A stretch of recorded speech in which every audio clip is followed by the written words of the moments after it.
Inside the cabin, Clara fought to rise. Her hand shook as she pointed toward the entrance. Him. He's the one who tried to murder me. Elias turned, his gray gaze meeting hers, and within them he witnessed desperate trust. He gave her a slight nod. Then he stepped fully outside, rifle raised, his voice low and hoarse, yet resonating with determination. You won't touch her. If blood is what you seek, take mine.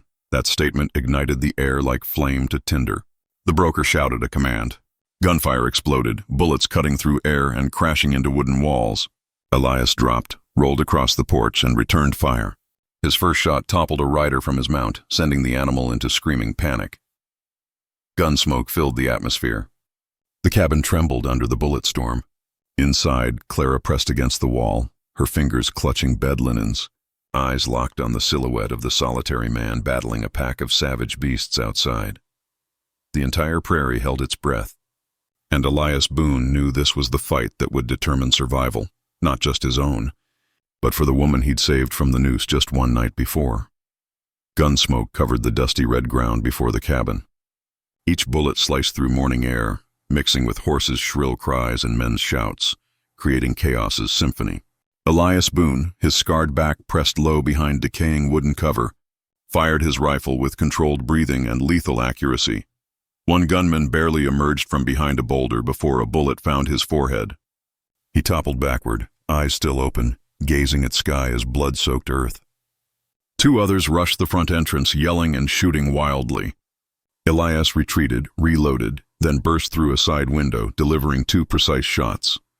Both men fell like grain sacks. "Boone!" the broker bellowed, his voice breaking with fury. He crouched behind his saddle, eyes burning crimson with hatred. "You think you can oppose me? You're nothing but a lonely old cattleman. That girl won't rescue you." Elias released a weary, bitter chuckle. His voice cracked like stone tumbling down a precipice as he shouted back, "At least I possess something you never will, the bravery to defend a life." Gunfire resumed. A bullet pierced through Elias's wide hat brim, leaving a scorched opening. He rolled, diving into a shallow depression, heart pounding like thunder. In that instant, old battlefield memories returned, days of gripping a rifle alongside comrades, understanding fear and how survival came only to the determined. From within the cabin, Clara called out hoarsely, "Elias, behind you!" He spun just in time to see the broker charging forward, pistol aimed directly at his chest. In that moment, everything decelerated. Sunlight cutting through smoke, the cruel lines of his enemy's weathered face, the hiss of breath through clenched teeth. Elias pulled the trigger. A thunderous crack split the air. Two shots rang out almost simultaneously. Elias felt searing pain tear across his side. But the broker suddenly froze, eyes wide with disbelief, then collapsed to earth, blood soaking his chest. The sneer on his lips faded into silence. The prairie grew still again. Only gunpowder haze lingered, horses' ragged breathing, and Elias Boone standing tall, blood staining his shirt, the heavy rifle still gripped in his hands. Inside the cabin, Clara collapsed onto the bed, tears flowing like a burst dam. She knew he hadn't pulled the trigger just to save himself. He'd fought to preserve the fragile possibility for both their lives. Smoke began clearing, leaving behind gunpowder's acrid scent hanging over the red, dusty yard. The gunmen's bodies lay scattered around the cabin. Their horses had fled in terror, hoofbeats fading into the vast prairie. Elias stood motionless, his calloused hand still gripping the rifle, his chest rising and falling. The wound at his side throbbed with pain, blood soaking through his shirt, but he remained standing and alive. Inside the cabin, Clara struggled to sit upright. Her body trembled, but her eyes blazed bright. When Elias entered, her lips quivered as she whispered, "You saved me again." Elias knelt beside her, setting the rifle down and placing a steady hand on her shoulder. "No one will ever harm you again, Clara, I swear it." His voice was rough, but the words rang like a vow. Outside, new hoofbeats echoed across the land. Elias tensed, lifting the rifle once more. But this time it wasn't the enemy. It was neighbors from surrounding ranches, drawn by the thunderous gunfire. Broad-shouldered men on horseback circled the clearing, rifles ready. One dismounted, eyes scanning the destruction in disbelief. "Boone, what in blazes happened here?" Elias looked around, then pointed to the dead broker lying in his blood pool. He set a trap, hung my bride to lure me to death. He wanted land. He wanted money. Now he's paid the price. The neighbor clicked his tongue and shook his head. Whispers of missing women around town suddenly made sense. So those devils were behind it all, he muttered, then looked at Elias differently, no longer as a reclusive old rancher, but as a man who'd stood against evil. They helped Elias gather bodies, collect weapons, and extinguish small fires still smoldering on the cabin roof. Clara was assisted onto the porch. Her face remained pale, but her gaze was steady. For the first time, she stood in daylight with no rope around her neck.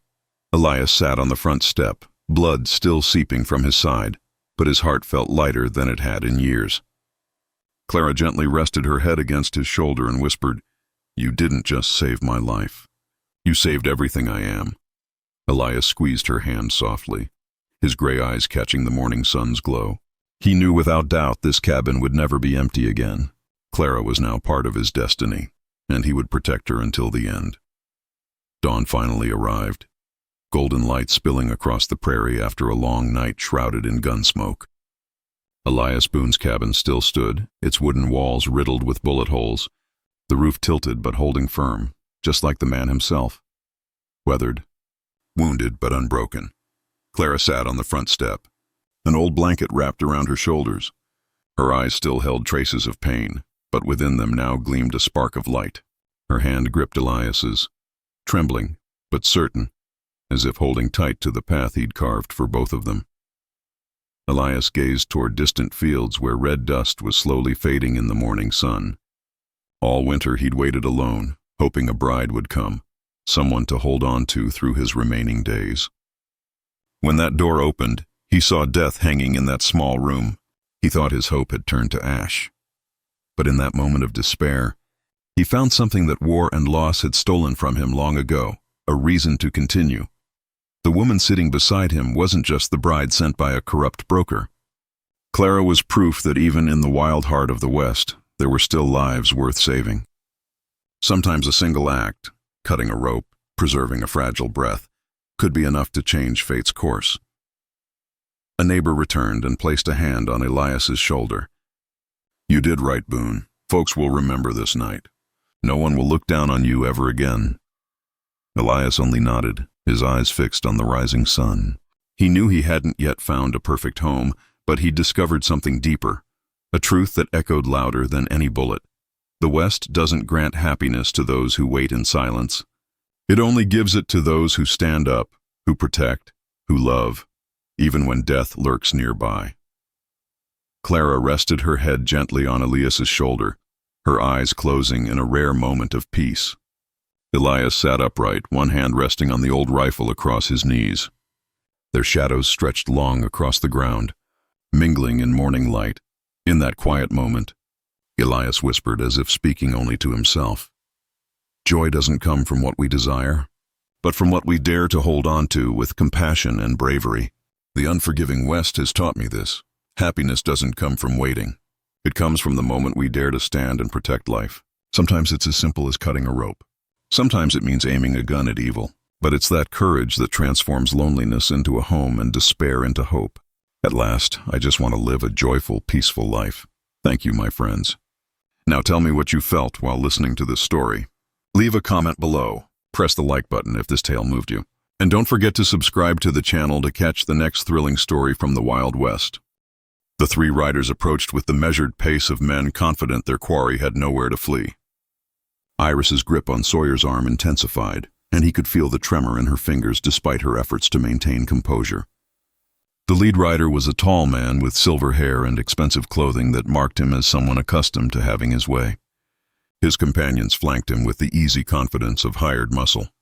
"Miss Petton," the silver-haired man called out as he reined in his horse 20 feet from the porch. "Or should I say, the future Mrs. Petton. You've led us quite a pursuit." Sawyer felt Iris stiffen beside him at the name, her carefully constructed identity fragmenting like ice in spring's thaw. Petton, not Quaid. Everything she had told him, every letter they had exchanged, had been built upon deception. "I'm afraid you're mistaken, gentlemen," Iris replied, her voice steady despite the fear Sawyer could sense radiating from her. "My name is Iris Quaid, and I am here to marry Mr. Briggs. The lead rider dismounted with the fluid grace of a man comfortable in the saddle. "Miss Victoria Petton, your father has been quite concerned about you. Fleeing 3 days before your wedding to Charles Hartford was most inconsiderate." Victoria, even her given name, had been false. Sawyer felt something cold settle in his stomach as the pieces began assembling themselves. A wealthy woman escaping an arranged marriage, using a mail-order bride arrangement as camouflage for her flight. He had been nothing more than a convenient fiction, a means to disappear from one life and avoid another. "I believe there's been a misunderstanding here," Sawyer said, stepping slightly forward to position himself between Iris and the mounted men. "The lady came here voluntarily to honor an agreement we made through correspondence." The silver-haired man smiled, but it held no warmth. "Mr. Briggs, is it? I'm afraid you've been the victim of an elaborate deception. Miss Petton is betrothed to the son of one of St. Louis's most prominent families. Her father has authorized me to escort her home to fulfill her obligations." "And if she refuses?" Sawyer asked, though he already suspected the answer. "Then we'll be compelled to involve the local authorities. You see, when Miss Petton fled, she took with her certain family heirlooms, valuable items that don't belong to her. That makes this a legal matter." Iris's hand moved instinctively to her throat again, confirming what Sawyer had suspected. Whatever she wore beneath her collar was valuable enough to bring 3 men hundreds of miles into the wilderness to retrieve it. "Mr. Briggs," she said quietly, her voice carrying genuine desperation for the first time since her arrival. "I know I've deceived you about my circumstances, but if you possess any compassion, please don't allow them to take me back." The silver-haired man's patience was clearly waning. "We can do this cooperatively or with difficulty, Miss Petton, but make no mistake, you're returning with us." Sawyer looked at the woman beside him, seeing her clearly for the first time. Not the mysterious mail-order bride who had captured his imagination, but a frightened young woman trapped between impossible choices.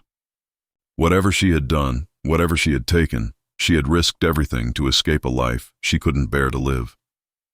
Sawyer's mind raced as he calculated his options. 3 armed men against 1 rancher and a terrified woman were poor odds by any measure. But something in Iris's voice, the raw desperation beneath her composure, stirred something protective in him that overrode common sense.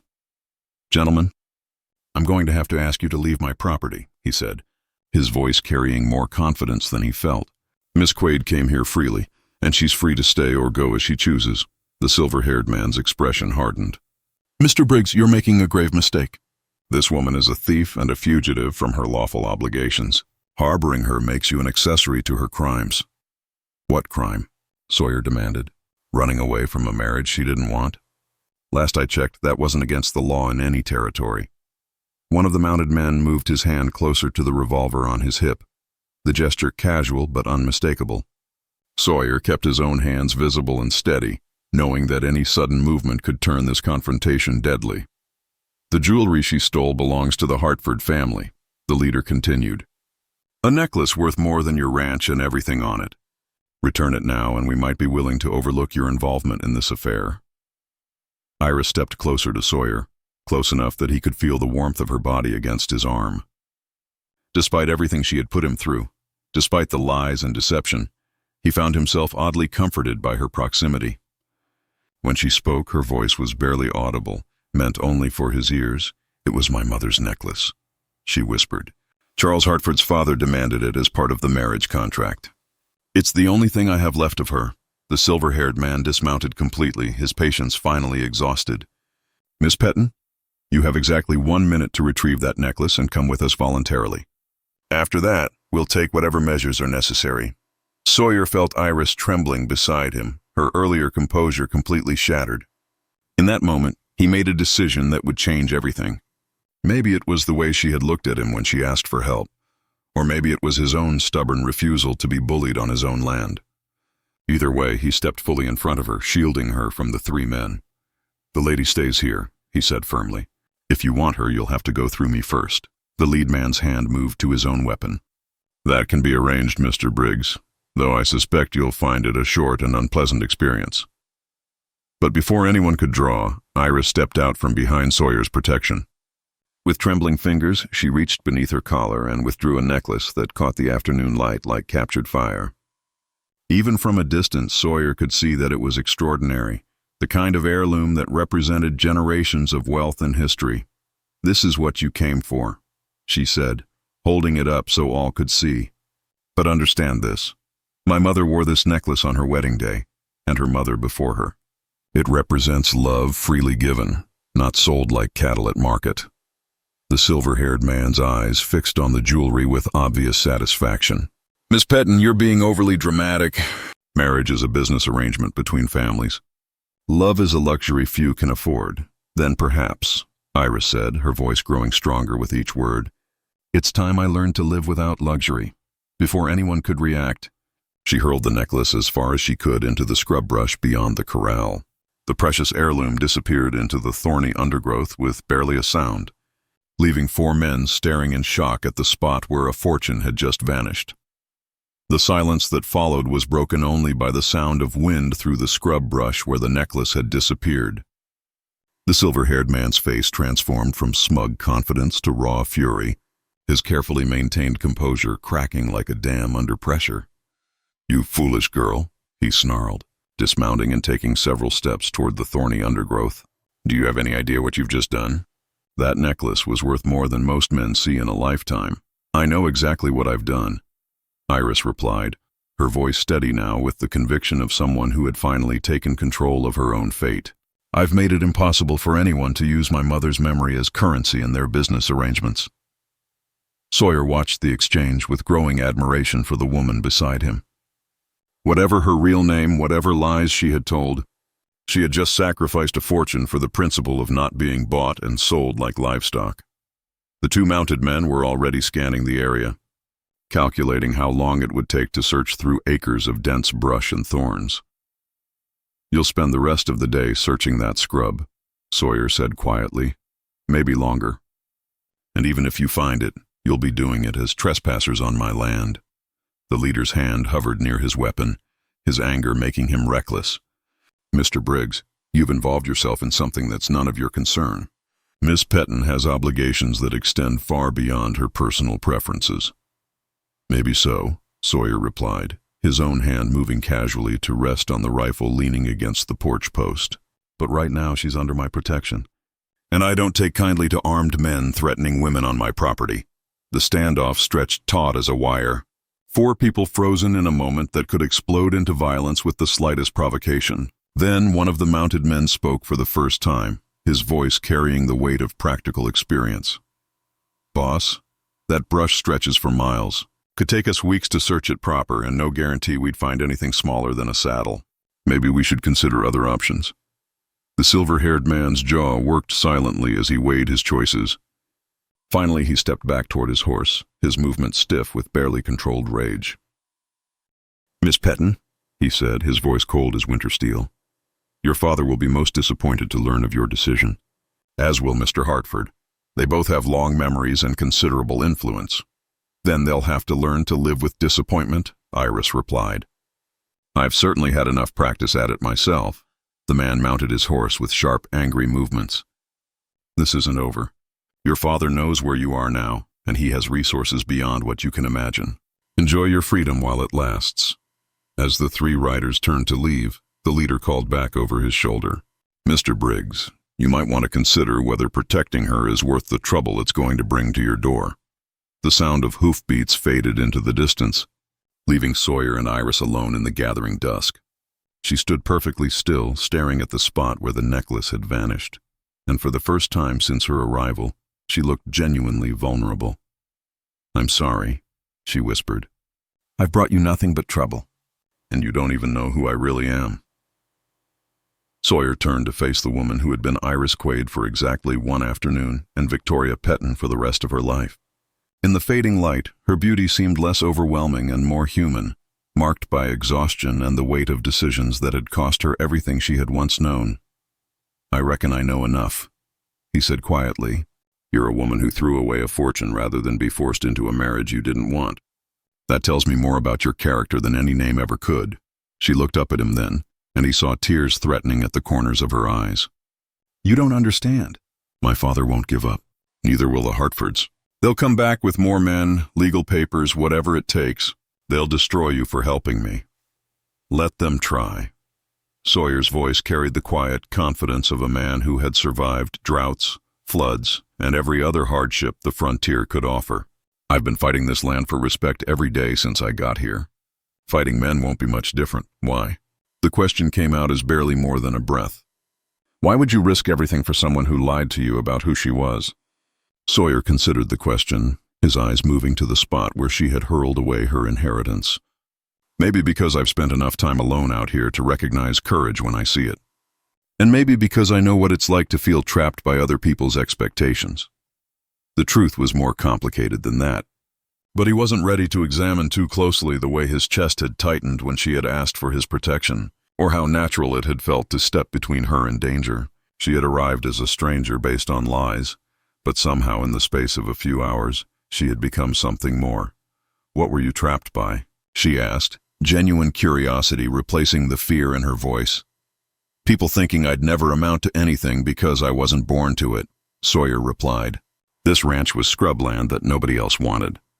Took me 8 years to make it profitable, and most folks still see a failure when they look at me. Victoria moved closer to him, close enough that he could smell the faint scent of lavender that clung to her travel-worn dress. I don't see a failure, she said softly. I see a man who built something with his own hands and wasn't afraid to stand up to 3 armed men to protect a stranger. The space between them seemed to shrink without either of them moving. And Sawyer found himself acutely aware of the way the evening light caught the auburn highlights in her hair. When she reached out to touch his arm, her fingers were warm, even through the fabric of his shirt. If I stay, she said, her voice barely audible, everything becomes complicated. They'll come back, and when they do, they'll bring trouble that could destroy everything you've built here. And if you go? Sawyer asked. If I go, I'll spend the rest of my life as Charles Hartford's wife, bearing his children and pretending to be grateful for the privilege. Her hand tightened on his arm. I'll become everything I swore I'd never be. Sawyer covered her hand with his own, surprised by how perfectly it fit against his palm. Then don't go. It's not that simple. Maybe it is. He turned to face her fully, seeing past the perfect features to the strength that had carried her hundreds of miles from everything she had ever known. Maybe sometimes the simple choice is the right one, even when it's not the easy one. But even as he spoke the words, Sawyer could see the doubt in her eyes, the weight of a lifetime spent learning that her choices belonged to other people. The next morning brought unseasonably cold air and the distant sound of approaching riders. Victoria had slept little, spending most of the night staring out the window of her small room, watching for movement on the horizon. When Sawyer knocked on her door, she was already dressed and waiting. How many? She asked, joining him on the porch. More than yesterday, Sawyer replied grimly. Looks like 6, maybe 7 riders, and they're flying a territorial marshal's flag. Victoria's face went pale. They've made it official then. My father must have claimed I stole something worth enough to involve federal authorities. The necklace. More than that? Victoria's voice was steady, but Sawyer could see the fear in her eyes. He'll have claimed I took other things, forged documents, whatever story serves his purpose. Men like my father don't accept defeat gracefully. The riders crested the ridge in formation, their movements disciplined and purposeful. At their head rode a man wearing a marshal's badge, flanked by the silver-haired man from the previous day. Behind them came 5 additional men, all armed and clearly prepared for resistance. Miss Victoria Petton, the marshal called out as they approached the house. I have a warrant for your arrest on charges of theft and fraud. You need to come with me. Sawyer stepped forward, his hands visible but ready. Marshal, I'd like to see that warrant. And I'd like to know what jurisdiction you claim over a woman who's committed no crime in this territory. The marshal dismounted and approached with the confidence of a man backed by legal authority. The warrant is valid in all territories, issued by a federal judge in St. Louis. Miss Petton stands accused of stealing property valued at over $10,000. What property? Victoria demanded, stepping out from behind Sawyer despite his attempt to shield her. The necklace was my mother's, left to me in her will. The silver-haired man smiled coldly. Not just the necklace, my dear. The bearer bonds you took from your father's safe, the ones worth considerably more than family jewelry. Victoria's face showed genuine confusion. I took no bonds. I've never even seen the inside of my father's safe. Nevertheless, the marshal continued. The evidence suggests otherwise. Mr. Petton has provided documentation showing the bonds were in his possession until the night you disappeared. Their absence was discovered the morning after your departure. Sawyer felt the trap closing around them with the precision of a well-planned ambush. Convenient timing, he observed, almost like someone wanted to make sure there was legal justification for bringing her back. Mr. Briggs, the marshal warned, interfering with a federal arrest is a serious crime. I suggest you step aside. But Victoria was already moving, reaching into her traveling dress to pull out a folded paper. Marshal, before you arrest me, perhaps you should see this. She handed him a document that Sawyer had never seen before. It's a letter from my father written 3 months ago, disowning me for refusing to marry Charles Hartford. In it, he specifically states that I will inherit nothing from the family estate and have no claim to any Petton property. The marshal examined the letter carefully, his expression growing troubled. This appears to be genuine. It is genuine, Victoria said firmly. Which means I had no access to any family property to steal. The bonds my father claims I took never belonged to me, and I had no opportunity to take them. For the first time since their arrival, uncertainty flickered across the silver-haired man's face. The marshal studied the letter for several long minutes, his weathered face growing more skeptical with each line he read. Finally, he looked up at the silver-haired man with obvious displeasure.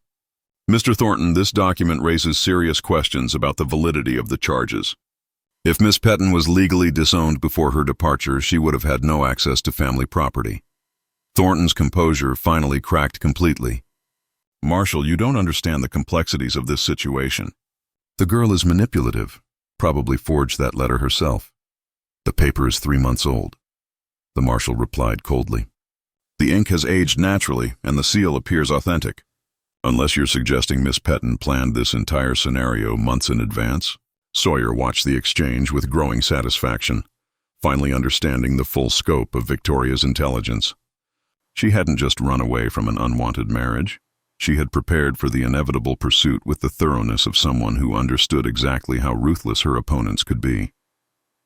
Marshal, Victoria said quietly, there's something else you should know.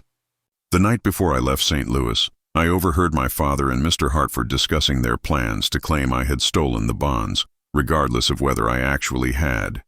They needed legal justification to force my return, and theft charges provided that justification. That's a serious accusation, Miss Petton. It's also the truth. They assumed I would be too frightened to defend myself, too dependent on their protection to risk exposing their deception. Victoria's voice grew stronger with each word. They underestimated my resolve to live free, even if that freedom comes with poverty and uncertainty. Thornton made one final desperate attempt to salvage his mission. Marshal, even if the theft charges are questionable, the woman has still violated her legal obligation to fulfill her marriage contract. The Hartford family has significant investments tied to this union. Marriage contracts aren't enforceable by federal law. The marshal replied sharply, and pursuing false criminal charges to circumvent that fact is itself a federal crime. The confrontation was unraveling faster than Thornton could control. His hired men were growing restless, clearly uncomfortable with the legal complexities that had replaced what they thought would be a simple retrieval operation. Sawyer stepped forward, his hand finding Victoria's with natural ease. Marshal, if there are no valid charges against Miss Petton, I'd appreciate it if you'd ask these men to leave my property. The marshal nodded curtly. Mr. Thornton, you and your associates need to depart immediately. And I suggest you inform Mr. Petton that any further attempts to pursue false charges will result in federal prosecution. As the riders prepared to leave, Thornton made one last threat. This isn't over, Miss Petton. Your father has resources you can't imagine. Then he'll have to learn to apply those resources to accepting reality, Victoria replied with quiet dignity.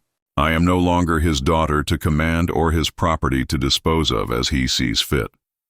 The marshal and his escort departed with professional efficiency, leaving only dust and silence in their wake.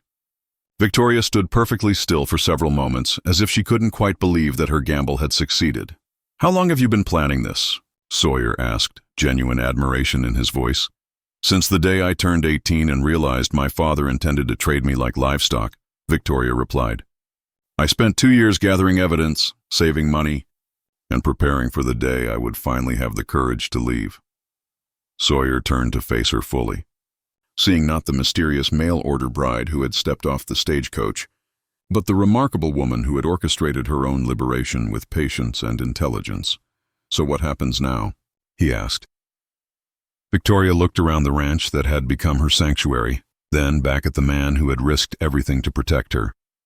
"Now I discover whether Victoria Petton can learn to be happy as Mrs. Victoria Briggs, if that offer is still available." Sawyer's answer was to pull her into his arms, finally allowing himself to believe that some gambles were worth taking even when the odds seemed impossible. In the distance, thunder rumbled across the valley, promising rain for the drought-stricken land. Don't forget to subscribe to the channel so you can enjoy every upcoming video.